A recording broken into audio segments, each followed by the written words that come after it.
बहुत बहुत धन्यवाद सभापति महोदय जी। आपने मुझे मांग संख्या 3031 पर बोलने का समय दिया, बहुत बहुत धन्यवाद। आज मैं इस सदन में हमारे सत्ता पक्ष के साथी भी बैठे हुए हैं, विपक्ष के भी बैठे हुए हैं, और हम आज जिस मांग संख्या पे अपने बात रख रहे हैं, मेरा सभी से अनुरोध है कि आज राजस्थान के अंदर SC, ST, OBC, EWS जितने भी हमारी आरक्षण की व्यवस्था है उस पर हम अपनी बात रख सकें, क्योंकि 8 करोड़ की जनता ने हमको यहाँ चुन के भेजा है। हम माननीय 200 सदस्य हैं, तो हमें एक सकारात्मक बात यहाँ रखनी चाहिए। मुझे बड़ा दुख के साथ कहना पड़ेगा कि आज हमारे सत्ता पक्ष के कई साथियों ने आज मांग संख्या 3031 पर बोले हैं, लेकिन आरक्षण व्यवस्था पर नहीं बोले। ये बड़ा मुझे संकोच नहीं है कहने में, क्योंकि आप भी हमारे साथी हैं और हम भी आपके साथी हैं। जनता ने हमें चुन के भेजा है, हमने उनकी बातों को रखने के लिए सदन में आए हैं। तो मेरा आपसे मानना है कि 2014 के बाद रोस्टर प्रणाली का जो संधारण किया जाना था, कार्मिक विभाग के बार बार पत्र के बावजूद भी वो विभागीय साइट पे नहीं किया गया। आज कई ऐसी स्थितियां पैदा हो गई हैं कि जो भर्ती निकली हुई हैं आपके यहाँ से, सरकार के द्वारा जो भर्ती की गई हैं, चाहे पटवार भर्ती हो, प्रोफेसर भर्ती हो, RPSC के द्वारा विभिन्न भर्ती हो, उनमें रोस्टर प्रणाली के आधार पे रिजर्वेशन की व्यवस्था नहीं की गई है। अभी मैं आपको सदन के माध्यम से, माननीय सभापति महोदय, सदन में आपके माध्यम से कुछ बातें रखने चाहता हूं कि पटवार भर्ती 2025, इसमें SC, ST, OBC जो वर्ग के लिए जो रिजर्वेशन था उसके आधार से जो भर्ती होनी चाहिए थी, उसके अंदर आप देखिए टोटल 1733 पदों में से SC के लिए 16% के आधार पे 277 पद स्वीकृत होने चाहिए थे और हुए कितने? 229 मात्र। उसी तरह ST के लिए 12% के आधार से 208 होने चाहिए थे, हुए 175। SC के लिए 48 और ST के लिए 33, इतने पदों की कमी की गई है। तो ये बड़ा चिंतनीय विषय है कि किस तरह से SC, ST और हमारे अन्य भी वर्ग हैं, EWS है, OBC है, उनके साथ कठोराघात किया जा रहा है। तो माननीय सभापति महोदय जी, मैं आपके माध्यम से साथियों से कहना चाहूँगा, सभी सदन हैं, मंत्री महोदय जी हैं, कि कार्मिक विभाग के द्वारा पत्राचार के बावजूद भी जो रोस्टर प्रणाली के आधार पे आरक्षण व्यवस्था होनी चाहिए वो नहीं की जा रही है। इस पे थोड़ा गौर करने की ज़रूरत है। उसी के आधार पे अपन उस शिक्षा की तरफ चलें तो टोटल 1648 पद हैं। 1648 पदों में 16% के आधार से SC के लिए 260, ST के लिए 194 होने चाहिए, लेकिन जो विज्ञापन निकाला गया SC के लिए 172 और ST के लिए 148, यानी सीधा सीधा SC के लिए 88 और ST के लिए 46 पदों का सीधा सीधा नुकसान हुआ है। साथ ही जो बैकलॉग है, बैकलॉग की तो बात ही नहीं की गई है। पूर्व में जो बैकलॉग है वो 153 पद हैं, जिसमें SC के लिए 87 और ST के लिए 66 पद खाली थे, वो भी गायब कर दिए गए हैं। और साथ ही मुझे ये कहना पड़ेगा, MBC के लिए 5% आरक्षण के आधार पे 96 पद मिलने चाहिए थे, उन्हें 93 पद दिए गए, यानी कि 3 पदों का यहाँ भी उनके लिए घाटा हुआ एक तरह से। साथ ही मैं ये कहना चाहूँगा कि हमें बहुत सारी चीज़ें ऐसी हैं जो 8 करोड़ की जनता ने चुन के भेजा और हमें सदन में रखनी चाहिए।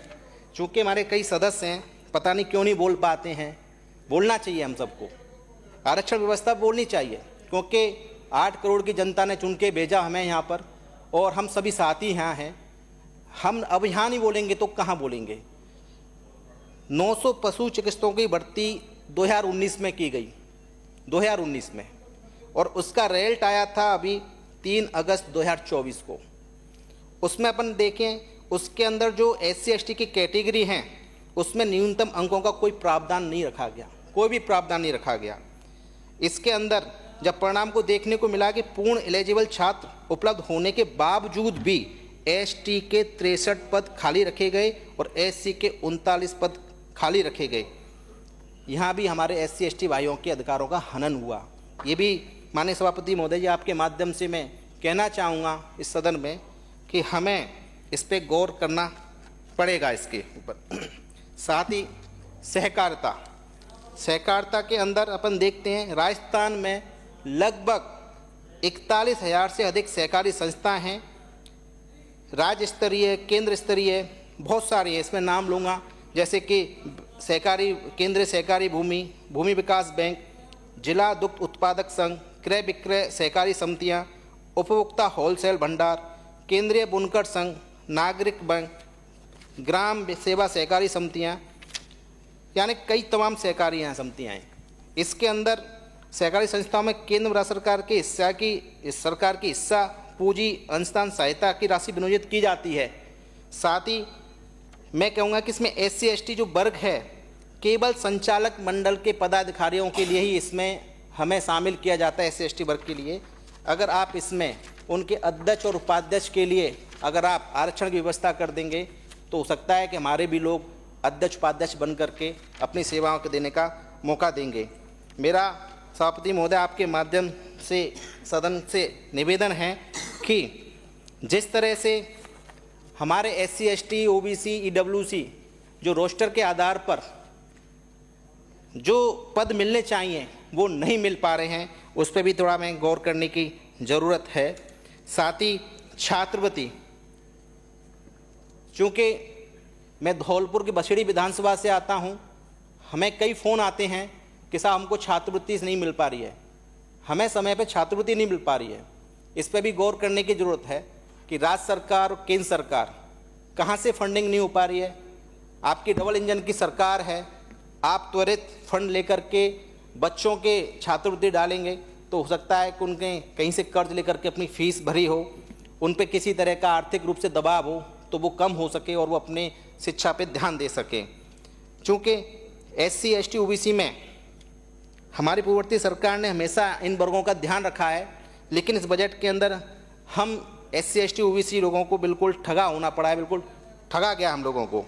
साथ ही मैं कहना चाहूँगा कि मैं धौलपुर में कई आवासीय छात्रावास जिनमें मैं गया हूँ देखने के लिए, उसके अंदर कहीं बेडशीट नहीं है, कहीं चादर नहीं है, उड़ने के लिए अपने जो रजाई गद्दे तकिए होते हैं वो भी सही प्रॉपर तरीके से नहीं है, बिल्कुल गंदे फटे हाल पे हैं, और खाने के जो बर्तन हैं वो भी नहीं है। मैंने कई जगह देखा कि एक ही व्यवस्था से टेंडर चल रहा है, खाने की जो खाद्य सामग्री की जो आपूर्ति है वो भी प्रॉपर नहीं है। और तो सभापति महोदय जी, मैंने जब वहाँ चेक किया विजिटर रजिस्टर चेक किया तो उसमें अधिकारी भी कम से कम साल में एक बार सिर्फ चेकिंग करने आया। ये बड़ी शर्म की बात है।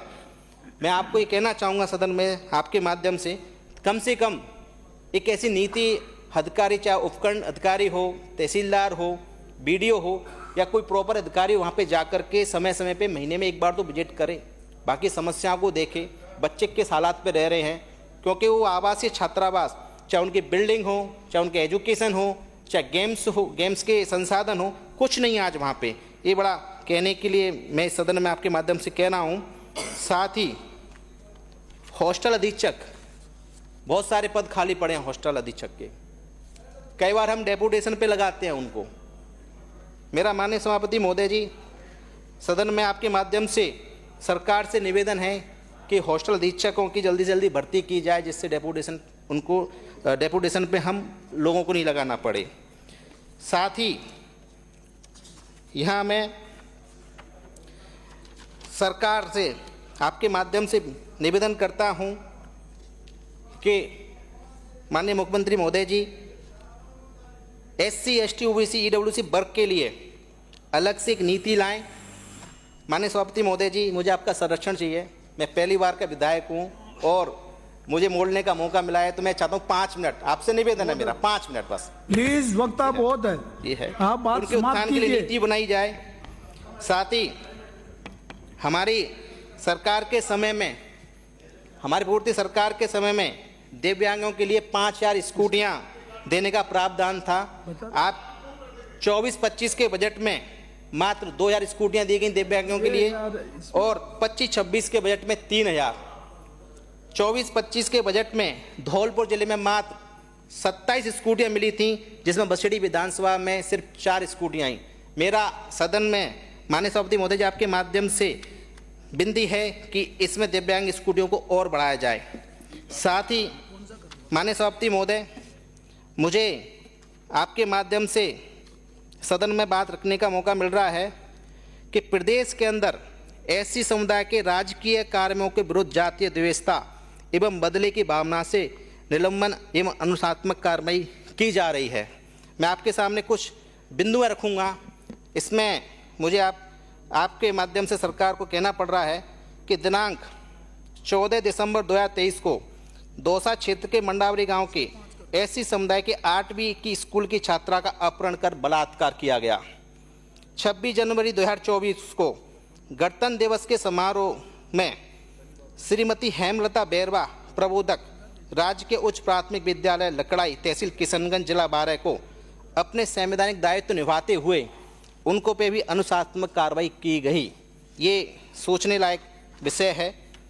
15 फरवरी 2024 को झालावाड़ रोड के स्कूल विकलांग दलित उपाचार्य श्री प्रवीण कुमार जाटव को इस विद्यालय में अपमानित कर प्रताड़ित किया गया। 8 फरवरी 2024 को श्रीमती पूजा बुनकर अनुसूचित जाति की अध्यापिका राजकीय प्राथमिक विद्यालय रोजड़ा जालसू जिला जयपुर के साथ स्कूल के स्टाफ के द्वारा जातीय भेदभाव, अत्याचार एवं उत्पीड़न किया गया और उन्हें बिना किसी के आधार पर निलंबित भी किया गया। साथ ही 19 फरवरी 2024 को नीमका थाना की ग्राम पंचायत चीपलाटा के ग्राम विकास अधिकारी श्री ललित कुमार झाड़ली के द्वारा गबनकर्ता आरोपी के विरुद्ध पुलिस में एफआईआर करने के कारण भी बाद भी प्रथम सूचना रिपोर्ट वापस लेने का दबाव बनाकर मानसिक प्रताड़ना कर उत्पीड़न किया गया। उन्हें मानसिक अवसाद में लाया गया, जिस कारण ललित कुमार रेगर को मानसिक प्रताड़ना के कारण अपनी आत्महत्या करनी पड़ी। इस तरह से बहुत सारे केस हैं। अगर मैं बताऊंगा तो मेरा आपके माध्यम से इस सदन में विनती है सभी साथियों से कि हमें जातीय द्वेष भावना इस सब को कम करने के लिए विचार करना चाहिए। साथ ही माननीय सभापति महोदय जी, मुझे आपके माध्यम से सदन में एक समरावता गांव की घटना को याद दिलाना पड़ रहा है कि हमारे कैबिनेट मंत्री और राज्य मंत्री जी भी गए थे वहाँ गृह विभाग से। माननीय हमारे डॉक्टर कृलाल मीणा जी भी गए थे, कैबिनेट मंत्री जी। समरावता गाँव वासियों का क्या दोष था? उन्होंने सिर्फ अपने गांव को देवली जो उपखंड है वहाँ 90 किलोमीटर लगता है, उन्होंने वहाँ से जोड़ने के लिए, उनियारा में जोड़ने के लिए उस चुनाव का बहिष्कार किया। यही तो उनकी गलती थी। क्या गलती उनकी ये थी?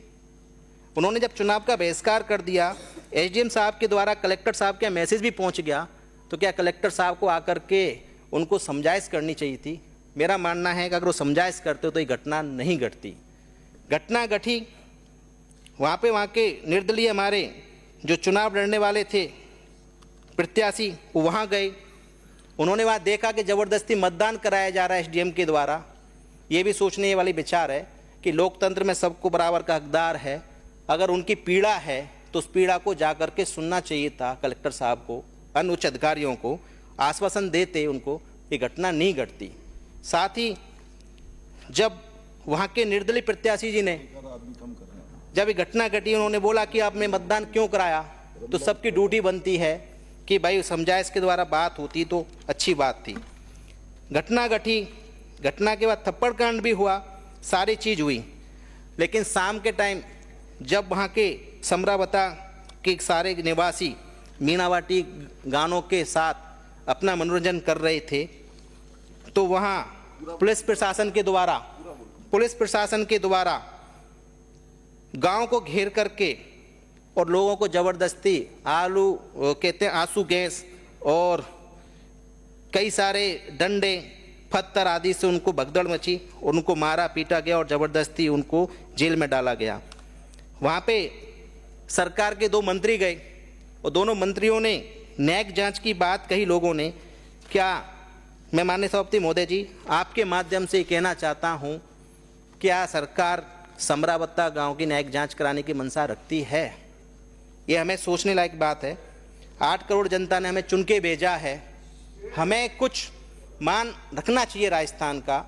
हमारी परिपाटी रही है इस सदन के अंदर, हम सबको बोलने का हक अधिकार भी है।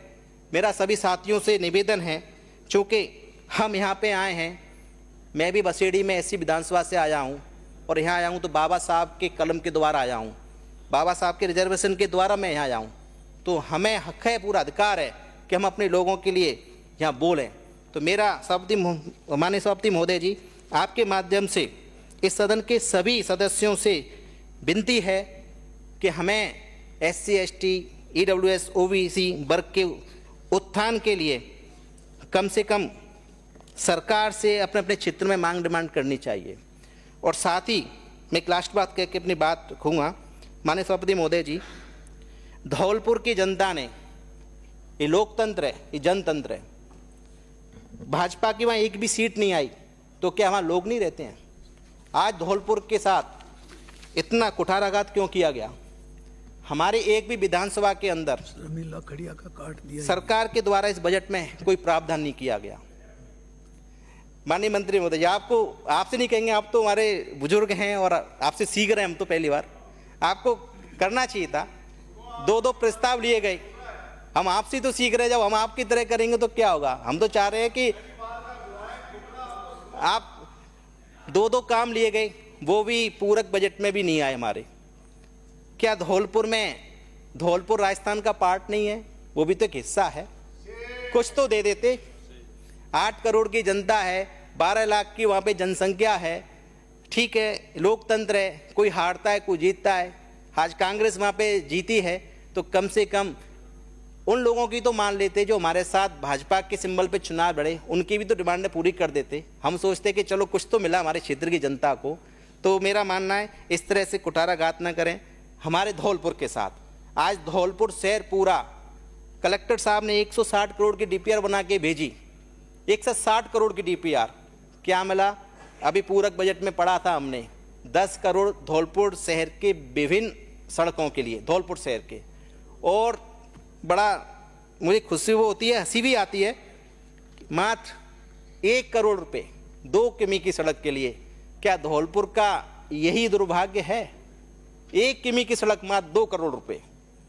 ये तो हम नगर परिषद से भी करा सकते थे इतने कामों को वहाँ। आज 36 कॉलोनियाँ पानी के अंदर डूबी हुई हैं, 160 करोड़ की DPR बना के भेजी गई है, उस पर एक भी काम नहीं हुआ। मेरा मानना है सभापति महोदय जी, कम से कम कुछ तो देते, कुछ धौलपुर का लिहाज करते। धौलपुर माननीय पूर्व मुख्यमंत्री जी का भी गृह जिला है, कुछ तो दे देते हम लोगों को। हमें नहीं देते तो जो भाजपा के सिंबल पे चुनाव लड़े थे उनको ही दे देते। आपने तो वो भी नहीं किया। तो बड़ा क्या कह सकते इस बारे में, मुझे तो सोच के भी बड़ी बात होती है कि सरकार है और सरकार कहती है सबका साथ सबका विकास। क्या माननीय मुख्यमंत्री जी सिर्फ एक पार्टी के मुखिया हैं या प्रदेश के मुखिया हैं? ये मेरा एक क्वेश्चन है आपके माध्यम से सदन में। तो इसीलिए मैं कहना चाहता हूँ, आपने मुझे बोलने का मौका दिया और सदन में अपनी बात रखी, मांग संख्या 30-31 से बोलने का मौका दिया। बहुत बहुत धन्यवाद। जय हिंद, जय भारत, जय संविधान, जय भीम। चौधरी।